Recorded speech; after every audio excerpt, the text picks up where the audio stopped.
Hi hello friends, welcome to PK special. Today ஒரு recipe தான் பார்க்க போகிறோம். ஸோ பாலக்கீரை தொக்கு. ஸோ ஒரு பேன் எடுத்துக்கோங்க, அதில் ஆயில் ஆட் பண்ணிவிட்டு கடலப்பருப்பு உளுத்தம்பருப்பு போட்டு கார்லிக் வந்து பீல் பண்ணி வச்ச கார்லிக்கை போட்டு ஒரு 3 மீடியம் சைஸ் ஆனியன் எடுத்து ஆக்சுவலி நம்ம கிரைண்ட் பண்ண தான் போகிறோம். ஸோ எப்படி வேணால் வந்து கட் பண்ணிக்கோங்க. சின்னதாக ஒரு டிப்ஸ் பார்த்திங்கன்னா, எனக்கு வதக்கி அரைக்கிற ஃப்ளேவர் பிடிக்கும். நீங்கள் வந்து வதக்காமையும் கிரைண்ட் பண்ணிக்கலாம். ஸோ கிரைண்ட் பண்ணிவிட்டு ஜார் எடுத்து ஜாரில் போட்டு நான் கிரைண்ட் பண்ண ரெடியாக வச்சுட்டேன். ஸோ கிரைண்ட் பண்ணுறதுக்கு முன்னாடி என்னென்னு பார்த்தீங்கன்னா, ஒரு 1 1/4 ஸ்பூன் வந்து சில்லி பவுடர் வந்து ஆட் பண்ணிக்கோங்க. ஏன்னா நாங்கள் வந்து நம்ம பச்சை மிளகா அந்த மாதிரி எதுவுமே ஆட் பண்ண போகிறதில்ல. ஸோ இந்த சில்லி பவுடர் தான் நம்மளுக்கு காரத்தை கொடுக்கக்கூடியது. ஸோ கிரைண்ட் பண்ணிட்டேன். ஸோ கிரைண்ட் பண்ணதை வந்து என்ன பண்ண போகிறோன்னா, நெக்ஸ்ட்டு வந்து இந்தியா குட்டி யூடியூப் சேனல்லேருந்து ஆயில் ரெடி பண்ணுறாங்க இப்போ நியூவாக. ஸோ அவங்கக்கிட்ட இந்த கடலெண்ணெய் வாங்கியிருந்தேன். ஸோ ரொம்ப சூப்பராக இருக்குது. ஸோ அவங்களுக்கு ரொம்ப தேங்க்ஸ். ஸோ அந்த கடலெண்ணெயை வந்து தேவையான அளவு வந்து கடலெண்ணெய் பேனில் போட்டுட்டு நம்ம என்ன பண்ண போகிறோன்னா, நெக்ஸ்ட்டு வந்து பார்த்திங்கன்னா கார்லிக் இருக்குல்ல, கார்லிக்கை வந்து தோலோடவே நான் வந்து நசுக்கி வச்சுருக்கேன். அப்புறம் வந்து அந்த எண்ணெய் காஞ்ச உடனே அதில் வந்து கடுகு ஆட் பண்ண போகிறோம்.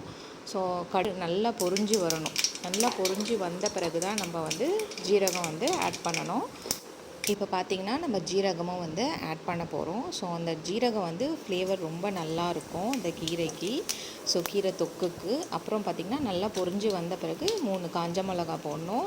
இதை வந்து கிள்ளியும் போடலாம், நான் அப்படியே போட்டிருக்கேன். ஸோ எனக்கு ஸ்பைசஸ் வந்து அவ்வளோவா அந்த காரம் வந்து அவ்வளோவா சாப்பிட்டனால, உங்களுக்கு காரம் வேணும்னா இன்னும் 4 5 காஞ்ச மிளகா ஆட் பண்ணிக்கோங்க. இதில் வந்து நீங்கள் பச்சை மிளகா போட்டு கூட வதக்கலாம்.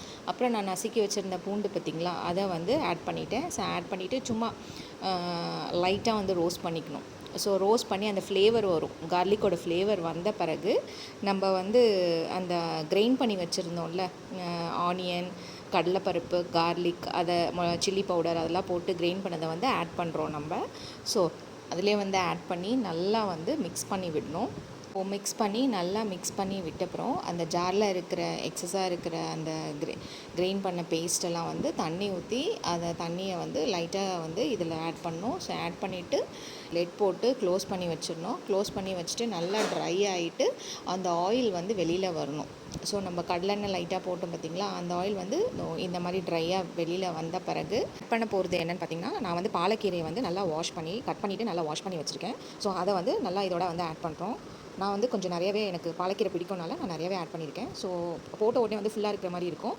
நீங்கள் என்ன பண்ணணும், ஒரு தடவை நல்லா மிக்ஸ் பண்ணி விடணும். மிக்ஸ் பண்ணி விட்ட பிறகு அந்த கீரை நல்லா வதங்கிடும். ஸோ அந்த ஹீட்டில் வந்து நம்மளுக்கு வதங்கிடும். இப்படிலாம் பண்ணுவோம்ல, ஸோ அந்த மாதிரி வந்து நல்லா மிக்ஸ் ஆகி ஸோ நல்லா அந்த உங்களுக்கு பார்த்தாலே தெரியும், நல்ல ஒரு கிரேவி மாதிரி வரும். ஸோ எல்லாம் போயிட்டு மிக்ஸ் ஆகும். ஸோ கீரையில் ஆல்மோஸ்ட் வந்து நம்ம தண்ணியில் ஆட் பண்ணக்கூடாது. ஸோ தெரியுதுங்களா, அந்த பபிள்ஸாக வருது பாருங்கள். அதை நல்லா அந்த பொட்டேட்டோ கிரேவி செய்வோம்ல நம்ம, அந்த மாதிரி வந்துருச்சு பாருங்கள். ஸோ இந்த மாதிரி கிரேவி வந்து நீங்கள் வந்து சப்பாத்தி கூட சாப்பிட்லாம், ரைஸ் கூட சாப்பிட்லாம், ரசம் வச்சு ரசத்துக்கு கூட சாப்பிட்லாம். ஸோ சூப்பராக இருக்கும். நான் திணை கேர்டு கூட சேர்த்து சாப்பிட்றேன், பிக்கல் வச்சு. ஸோ உங்களுக்கு என்ன விருப்பமோ அதோட சேர்த்து சாப்பிடுங்க. So subscribe PK special. Thank you so much. Tata.